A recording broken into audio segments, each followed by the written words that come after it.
standing ovation, loud applause for President Zelensky. He shook the hand right there of Senate Minority Leader Mitch McConnell, a significant voice in Republican circles, and a bipartisan ally in terms of existing and quite possibly future funding for Ukraine as it defends itself against Russian aggression.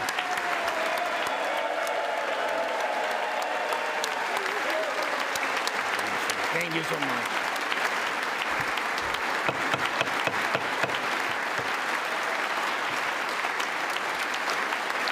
Thank you so much.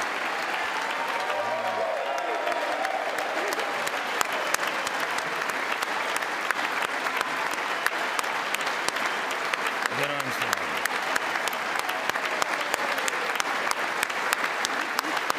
Thank you so much.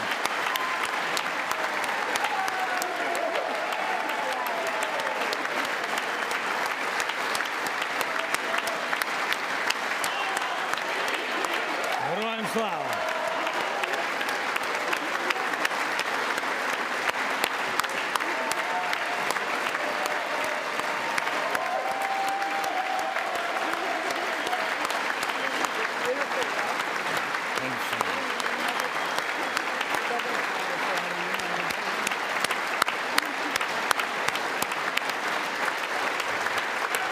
Members,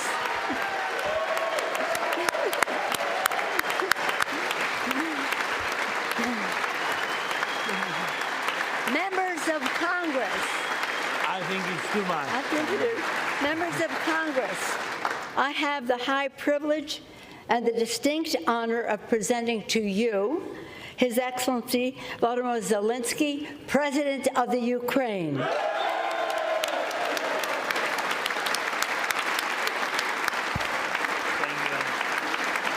Thank you so much.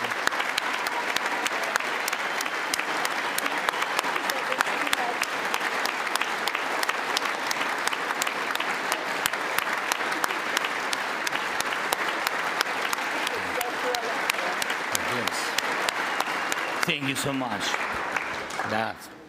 Thank you. It's too much for me. All this for our great people. Thank you so much.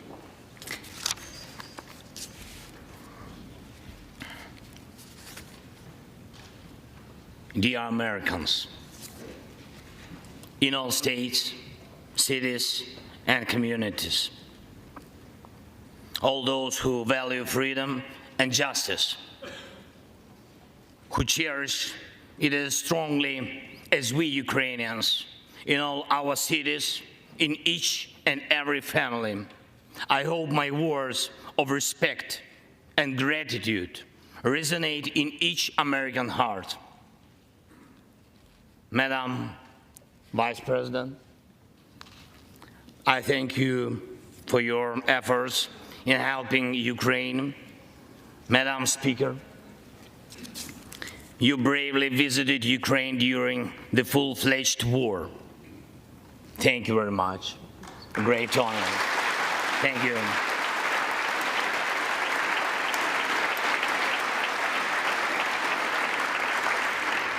Great privilege to be here. Dear members of the Congress, representatives of both parties, who also visited Kyiv,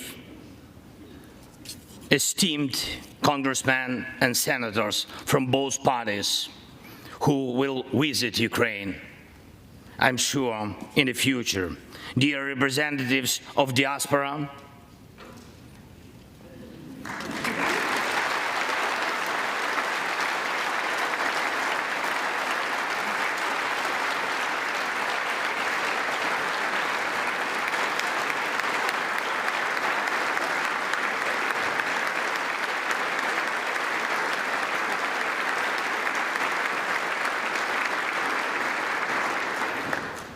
present in this chamber and spread across the country, dear journalists.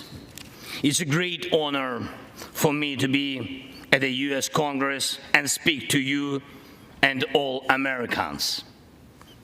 Against all odds and doom and gloom scenarios, Ukraine didn't fall.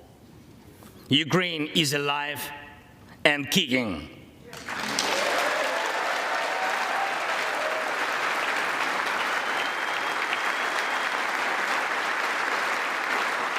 you.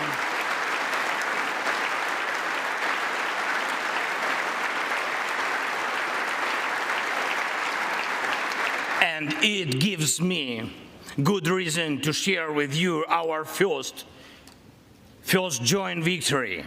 We defeated Russia in the battle for minds of the world.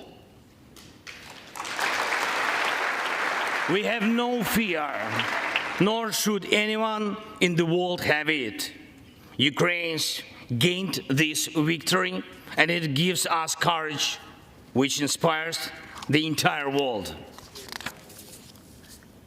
Americans gained this victory, and that's why you have succeeded in uniting the global community to protect freedom and international law. Europeans gained this victory, and that's why Europe is now stronger and more independent than ever. The Russian tyranny has lost control over us.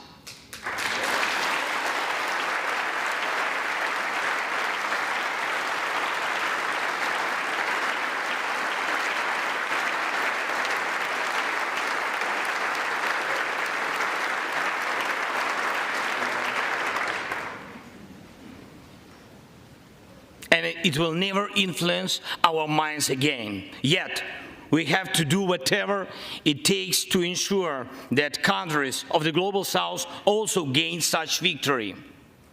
I know one more, I think, very important thing. The Russians will stand a chance to be free only when they defeat the Kremlin in their minds.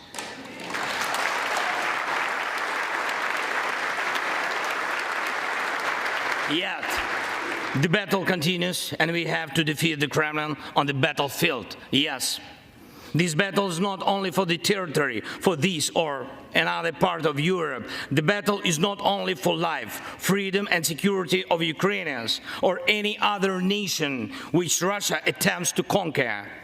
This struggle will define in what world our children and grandchildren will live, and then their children and grandchildren.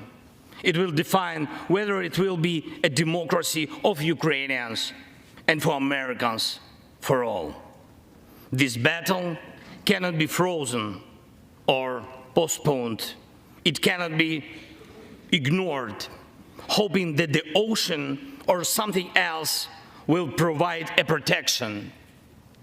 From the United States to China, from Europe to Latin America, and from Africa to Australia, the world is too interconnected and interdependent to allow someone to stay aside and at the same time to feel safe when such a battle continues. Our two nations are allies in this battle. And next year will be a turning point. I know it, the point when Ukrainian courage and American resolve must guarantee the future of our common freedom, the freedom of people who stand for their values.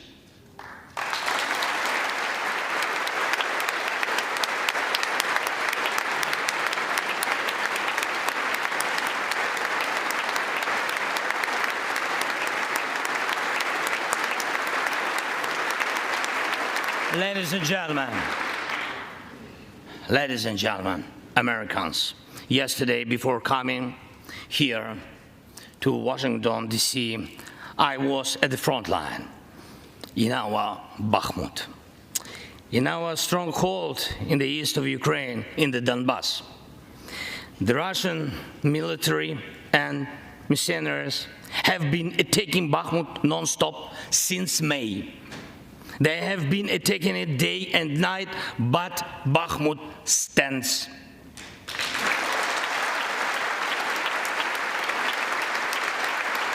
Last year, 70,000 people lived there in Bakhmut, in this city, and now only few civilians stay.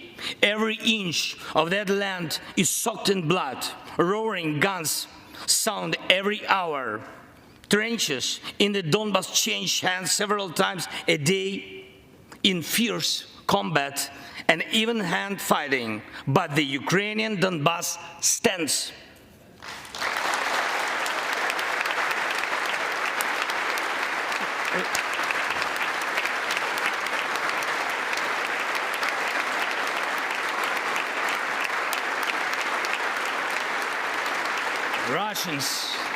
Russians use everything they have against Bakhmut and our beautiful cities.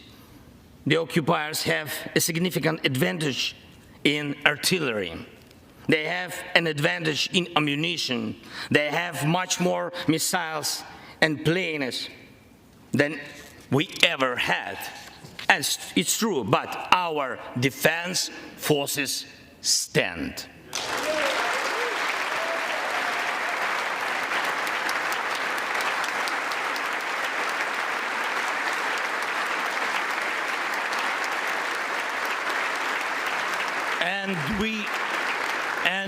And we all are proud of them. The Russians' tactic is primitive. They burn down and destroy everything they see. They send thugs to the front lines. They send convicts to the war. They threw everything against us, similar to the other tyranny, which is in the Battle of the Bulge. Threw everything it had against the free world, just like the brave American soldiers, which held their lines and fought back Hitler's forces during the Christmas of 1944. Brave Ukrainian soldiers are doing the same to Putin's forces this Christmas.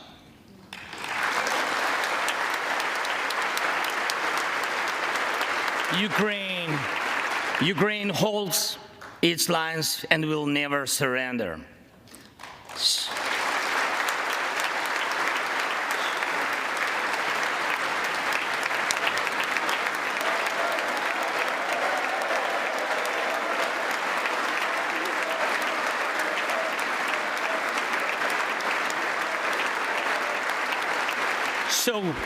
So here is the front line. The tyranny which has no lack of cruelty against the lives of free people. And your support is crucial, not just to stand in such fight, but to get to the turning point, to win on the battlefield. We have artillery. Yes. Thank you. We have it. Is it enough? Honestly, not really. To ensure Bakhmut is not just a stronghold that holds back the Russian army, but for the Russian army to completely pull out, more cannons and shells are needed.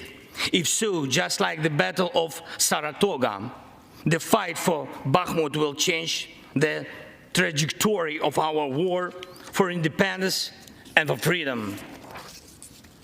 If your patriots stop the Russian terror against our cities, it will let Ukrainian patriots work to the full to defend our freedom. When Russia cannot reach our cities, but its artillery, it tries to destroy them with missile attacks. More than that, Russia found an ally in this genocidal policy, Iran. Iranian deadly drones sent to Russia in hundreds became a threat to our critical infrastructure. That is how one terrorist has found the other. It is just a matter of time when they will strike against your other allies.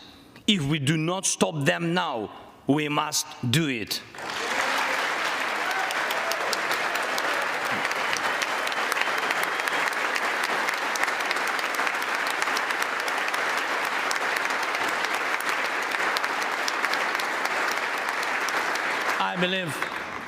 I believe there should be no taboos between us in our alliance.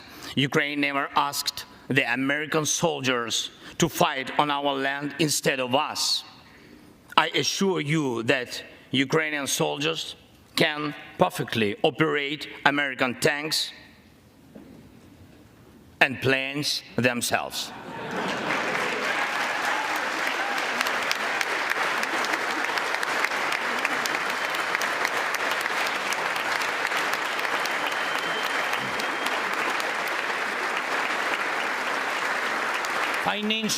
Financial assistance is also critically important, and I would like to thank you very much. Thank you for both financial packages you have already provided us with and the ones you may be willing to decide on. Your money is not charity. It's an investment in the global security and democracy that we handle in the most responsible way.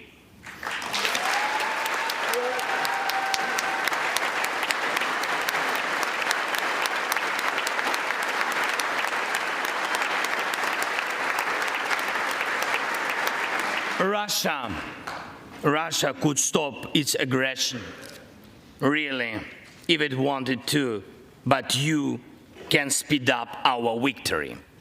I know it. And it will prove to any potential aggressor that no one can succeed in breaking national borders, no one committing atrocities and reigning over people against their will. It would be naive to wait for steps towards peace from Russia, which enjoys being a terrorist state. Russians are still poisoned by the Kremlin. The restoration of international legal order is our joint task. We need peace. Yes, Ukraine has already offered proposals, which I just discussed with President Biden, our peace formula, 10 points which should and must be implemented for our joint security, guaranteed for decades ahead. And the summit which can be held, I'm glad to stress that President Biden supported our peace initiative today. Each of you, ladies and gentlemen, can assist in the implementation to ensure that America's leadership remains solid, bicameral, and bipartisan. Thank you.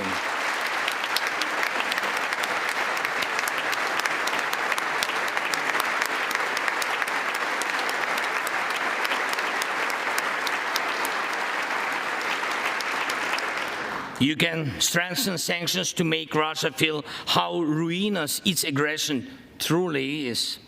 It is in your power, really, to help us bring to justice everyone who started this unprovoked and criminal war. Let's do it. Let terrorists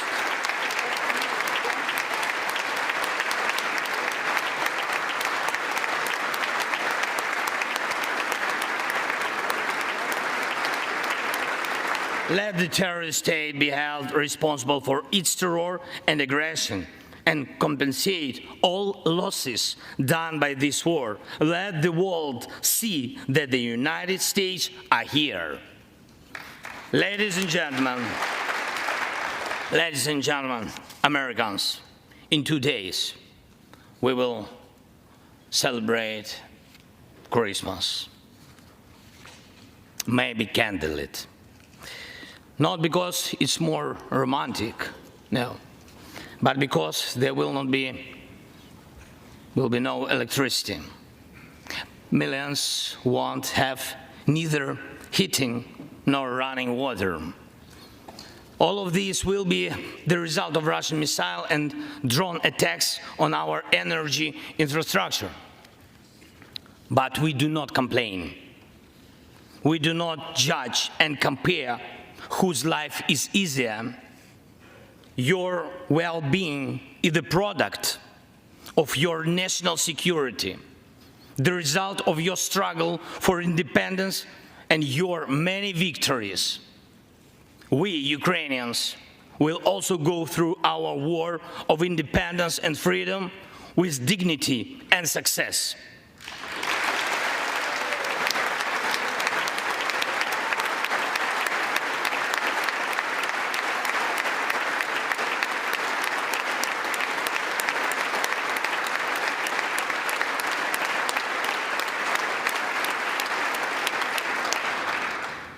will celebrate Christmas.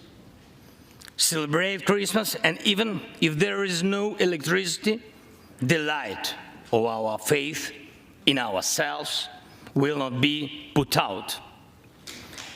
If Russian missiles attack us, we'll do our best to protect ourselves.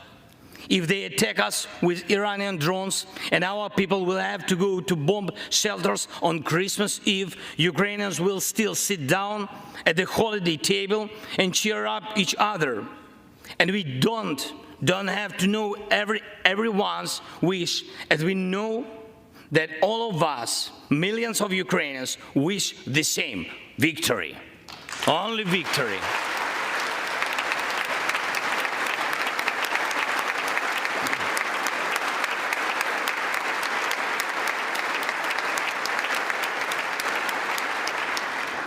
We already built strong Ukraine with strong people, strong army, strong institutions together with you.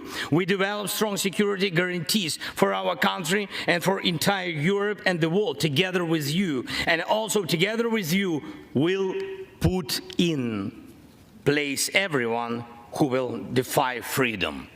Put in. This will be the basis to protect democracy in Europe and the world over. Now, on the special Christmas time, I want to thank you, all of you. I thank every American family which cherishes the warmth of its home and wishes the same warmth to other people. I thank President Biden and both parties at the Senate and the House for your invaluable assistance. I thank your cities and your citizens who supported Ukraine this year, who hosted our Ukrainians, our people, who waved our national flags, who acted to help us. Thank you all, from everyone who is now at the front line, from everyone who is evading victory. Standing here today, I recall the words of the President Franklin Delano Roosevelt, which are, I think, so good for this moment. The American people, in their righteous might, will win through to absolute victory. The Ukrainian people will win too, absolutely.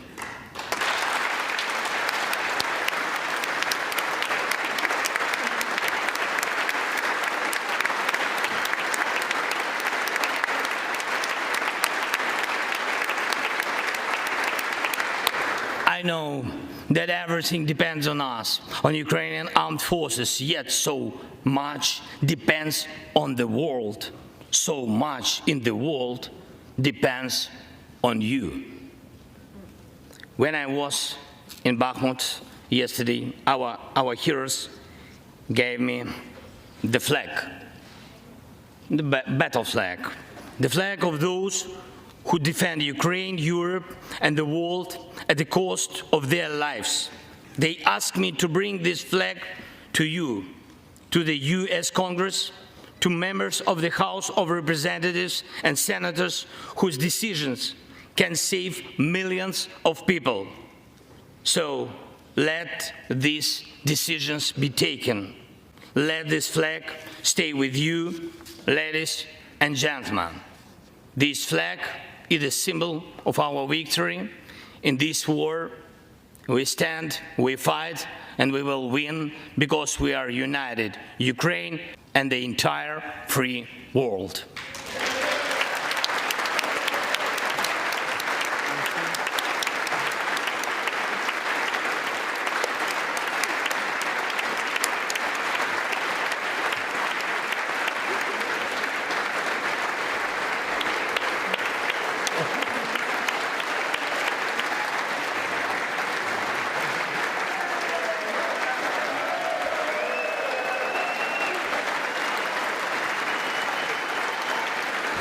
Just one thing If I can, the last thing, thank you so much. May God protect our brave troops and citizens.